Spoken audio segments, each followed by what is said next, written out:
உலக தொலைக்காட்சி தினமான இன்று தொலைக்காட்சி கடந்து வந்த பாதையையும் எதிர்காலத்தில் தொலைக்காட்சி அடைய போகும் மாற்றம் குறித்தும் இந்த செய்தி தொகுப்பில் தற்பொழுது பார்க்கலாம்.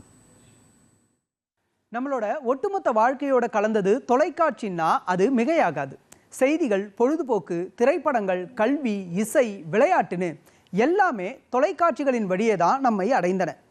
அந்த காலகட்டத்தில் தூர்தர்ஷன் அலைவரிசை மட்டும்தான். அதுக்கும் ஆண்டனாவை அப்படியும் இப்படியும் திருப்பிக்கிட்டே இருக்கணும். ஒளியும் ஒளியும், சக்திமான், மகாபாரதம், ராமாயணம்னு ஆஸ்தான தொடர்களும் கிரிக்கெட்டும் இன்னமும் அந்த காலத்தை கடந்தவர்களால் மறக்கவே முடியாது. வீடுகளில் நிறைஞ்சிருக்கும் இந்த நிகழ்ச்சிகளோட சத்தம்.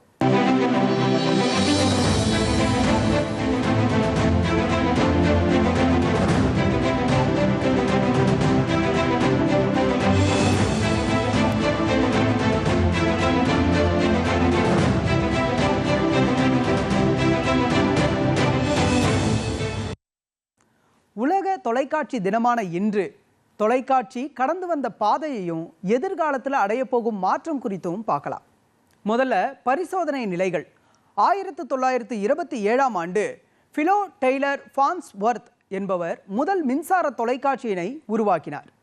இந்தியாவில் முதல்ல தொலைக்காட்சி ஒளிபரப்பு 1959ஆம் ஆண்டு அக்டோபர் 15ஆம் தேதி தில்லியில் தொடங்கப்பட்டது. ஆரம்ப காலகட்டத்தில் வாரத்திற்கு 2 நிகழ்ச்சிகள் மட்டுமே ஒளிபரப்பானது.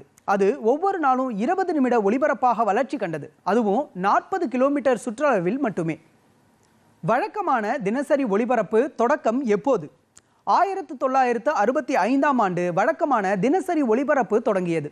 1972ஆம் ஆண்டு மும்பை, அமிர்தசரஸுக்கு சேவைகள் விரிவுபடுத்தப்பட்டன. 1975ஆம் ஆண்டு வாக்கில் 7 நகரங்களில் மட்டுமே தொலைக்காட்சி சேவைகள் இருந்தன. தமிழகத்தில் 1975ஆம் ஆண்டு ஆகஸ்ட் 15ஆம் தேதி சென்னையில் அதன் தொலைக்காட்சி மையம் திறக்கப்பட்ட நிலையில் 2001ஆம் ஆண்டு பொங்கல் தினத்தன்று அதன் 24 மணி நேர ஒளிபரப்பை தொடங்கியது. எப்போது வண்ண தொலைக்காட்சி ஒளிபரப்பு அறிமுகமானது? இந்தியாவில் வண்ண தொலைக்காட்சி ஒளிபரப்பு 1982ஆம் ஆண்டு அதிகாரப்பூர்வமாக அறிமுகப்படுத்தப்பட்டது. அந்த வருடம் சுதந்திர தின உரையும் முன்னதாக புதுதில்லியில் நடைபெற்ற ஆசிய விளையாட்டுப் போட்டிகள் கருப்பு வெள்ளையில் இல்லாமல் வண்ணங்களில் ஒளிபரப்பானது.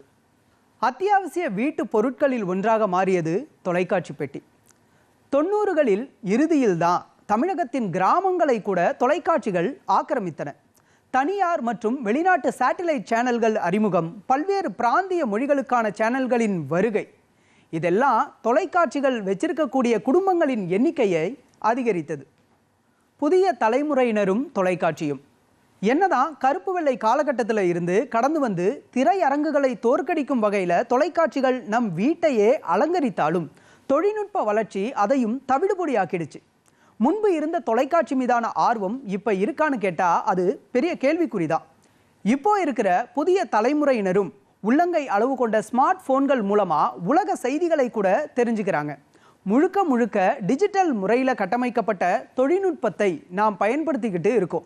பல ஆண்டுகளுக்கு முன்பு தொலைக்காட்சி எப்படி அதன் ஆரம்ப கட்டத்தில் இருந்துச்சோ அதே போல் இப்போ அடுத்த தொழில்நுட்ப பாய்ச்சல் ஏற்கனவே ஆரம்பமாகி நாம் அதில் தான் பயணிச்சுக்கிட்டு இருக்கோம்.